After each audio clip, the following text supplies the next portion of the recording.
Subscribe कीजिए police media news को और पुलिस महकमे से जुड़ी हर खबर को सबसे पहले देखने के लिए बेल आइकॉन को भी दबाएं।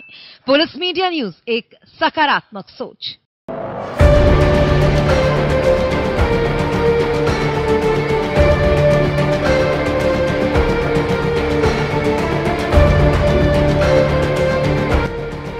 उत्तर प्रदेश के लखीमपुर खीरी में रविवार को किसानों की कुचलकर हत्या की खबर आई तो देश भर में किसान आंदोलित हो उठे।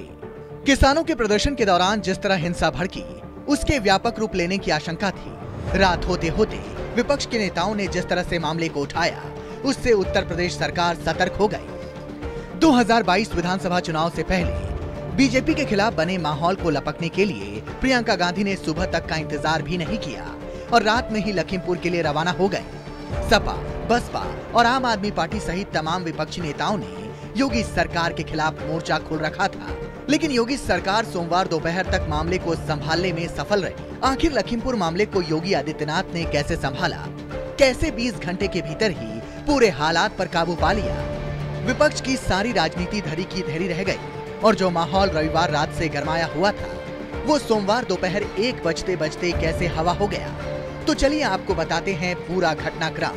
3 अक्टूबर को जब ये हिंसा हुई, तब मुख्यमंत्री गोरखपुर में अपने कार्यक्रम में व्यस्त थे। लखीमपुर खीरी में हिंसा की खबर उन्हें 3 बजे के आसपास मिली। तब वे डुमरियागंज में एक समारोह में हिस्सा ले रहे थे, जबकि इससे पहले अपने गोरखपुर के खानिमपुर में पीएनजी गैस कनेक्शन वाले समारोह के दौरान उन्हें फोन से मामले की गंभीरता के बारे में जानकारी मिल चुकी थी। इसके बाद उन्होंने गीता वाटिका में हनुमान प्रसाद पोद्दार जयंती समारोह में भाग लिया।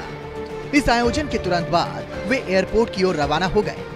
योगी आदित्यनाथ ने आगे का कार्यक्रम रद्द कर दिया और 8 बजे के करीब लखनऊ पहुंच गए। गोरखपुर एयरपोर्ट आने के रास्ते में भी वे लगातार निर्देश दे रहे थे। योगी आदित्यनाथ के लखनऊ पहुंचने तक स्थिति स्पष्ट हो गई थी कि इस हिंसक झड़प में 8 लोगों की मौत हो चुकी थी। अब योगी आदित्यनाथ के सामने सबसे बड़ी चुनौती हालात को काबू में रखने के साथ विपक्ष के नेताओं पर भी अंकुश लगाने की थी। Chief secretary Rakesh Tiwari, additional chief secretary home Awanish Awasthi, police महानिदेशक Mukul Goyal, DG intelligence DS Chauhan और additional chief secretary SP Goyal मुख्यमंत्री निवास पर पहुंच चुके थे। वहीं additional director law and order Kumar Prashant, additional chief secretary Devesh Chaturvedi, IG Lakshmi Singh और डायल 112 के अजय पाल शर्मा उससे पहले लखीमपुर खीरी के लिए रवाना हो चुके थे। प्रशांत कुमार के साथ अपर मुख्य सचिव कृषि देवेश चतुर्वेदी को भी भेजा गया। प्रशांत कुमार को सरकार की तरफ से मौके पर फैसले लेने के लिए अधिकृत किया गया था। प्रशांत कुमार बतौर पुलिस अधिकारी लंबे समय तक पश्चिमी यूपी में तैनात रहे हैं। कहा जाता है कि राकेश टिकैत समेत कई किसान नेताओं से प्रशांत कुमार के रिश्ते बहुत अच्छे हैं। प्रशांत को इन रिश्तों का फायदा मिला। राकेश टिकैत समेत तमाम दूसरे लोकल किसान नेता भी बातचीत के लिए तैयार हो गए। अब तक लखनऊ में बैठकों का दौर शुरू हो चुका था। मुख्यमंत्री निवास पर रात 9 बजे से बैठक शुरू हुई। इसमें हर मुद्दे पर बात हुई। इस बैठक में तय किया गया कि विपक्ष के किसी भी नेता को घटना स्थल पर नहीं पहुंचने दिया जाएगा। बैठक के दौरान एडीजी लॉ एंड ऑर्डर से भी मुख्यमंत्री अपडेट लेते रहे। बैठक में अखिलेश यादव, प्रियंका गांधी और सतीश मिश्रा को हाउस अरेस्ट करने की तैयारी पर अमल शुरू हुआ। इंटरनेट पर अंकुश लगाने का फैसला भी लिया गया और केवल किसान नेता राकेश टिकैत को वहां पहुंचने की अनुमति देने का फैसला लिया गया। फिर मामले की संवेदनशीलता को देखते हुए कई जिलों की पुलिस को हाई अलर्ट पर रखा गया।